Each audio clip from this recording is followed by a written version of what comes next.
এখন কারো কথা খণ্ডন করতে হলে শুধু একটা দাবি করে দিলেই তো হয় না, বরং কারো মতবাদ খণ্ডন করতে হলে কি প্রয়োজন?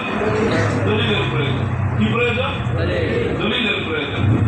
ইমাম বুখারী রাহমাতুল্লাহ আলাইহি যেহেতু ভ্রান্ত মতবাদের অধিকারী, ওজন অস্বীকারী দলের ভ্রান্ত মতবাদকে এখানে খণ্ডন করছেন, সুতরাং ইমাম বুখারীকেও এখানে দলিল পেশ করতে হবে। কি করতে হবে? এবং ইমাম বুখারী এখানে মূলত দলিল পেশ করেছেন। কি দলিল পেশ করেছেন? ইমাম বুখারী রাহমাতুল্লাহ আলাইহি এখানে দুইটা দলিল পেশ করেছেন। কয়টা দলিল? দুইটা দলিল পেশ করেছেন। প্রথম দলিল হলো আল্লাহর কোরআনে কারীমের একটা আয়াত পেশ করেছেন। দ্বিতীয় নম্বর হলো আল্লাহর নবীর একটা হাদিস তিনি দলিল হিসেবে পেশ করেছেন। অর্থাৎ দুটো দলিলই ইমাম বুখারী পেশ করেছেন এবং এই দুই দলিলের উপরে তিনি ক্ষান্ত থেকেছেন। তৃতীয় কোন দলিলের তিনি শরণাপন্ন হন নাই। কোরআন এবং হাদিস, কোরআন এবং হাদিসের দলিল দিয়েই ইমাম বুখারী এই বাতিল মতবাদকে খণ্ডন করে মুসলমানদের আকীদাকে তিনি সংরক্ষণ করেছেন।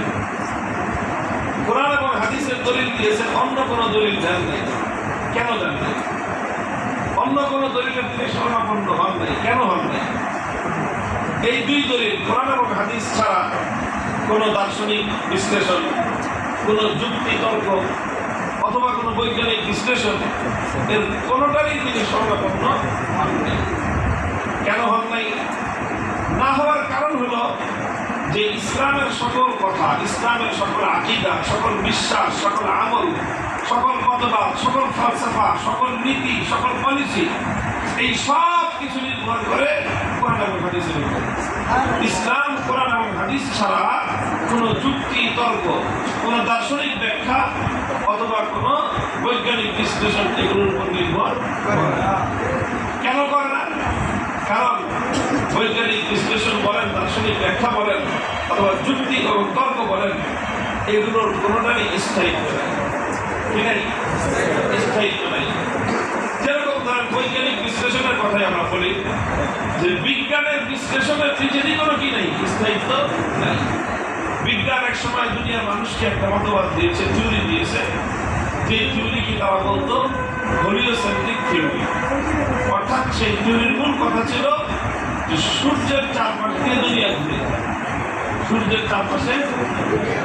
এটা এক সময় বিজ্ঞানের থিওরি ছিল। এরপরে একটা সময় অতিক্রান্ত হওয়ার পর বৈজ্ঞানিকরা আবার ওই আগের থিওরিকে পরিবর্তন করে তারা দিল নতুন থিওরি, এটাকে বলা হয় জিওসেন্ট্রিক থিওরি। এই থিওরির মূল কথা হলো যে দুনিয়ার চারপাশ দিয়ে সূর্য ঘুরে। আগে ছিল দুনিয়া ঘুরে, সূর্য ঘুরে না। এই কথা পাল্টায় হয়ে গেল সূর্য ঘুরে, দুনিয়া ঘুরে না। এইভাবে কিছুদিন চলল। আরো কিছুদিন চলার পরে আবার বৈজ্ঞানিকদের মতবাদ পরিবর্তন হয়ে গেল। এরপরে তারা তৃতীয় মতবাদ দিল যে না, সূর্য ঘুরে, পৃথিবীও ঘুরে, চন্দ্র ঘুরে, প্রত্যেকটা গ্রহ নিজ নিজ আপন আপন কক্ষপথে ঘুরতেছে।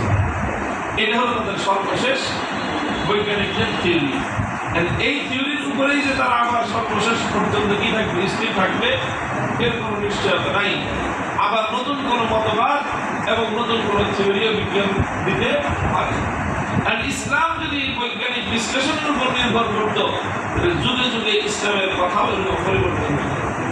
কিন্তু আলহামদুলিল্লাহ ইসলাম 1400 বছর আগে যা বলেছে, ইসলামের প্রত্যেকটা বক্তব্য আজও পর্যন্ত সেই অবিকৃত অপরিবর্তনীয় অবস্থায় ঠিক সেভাবে আজও পর্যন্ত টিকে আছে।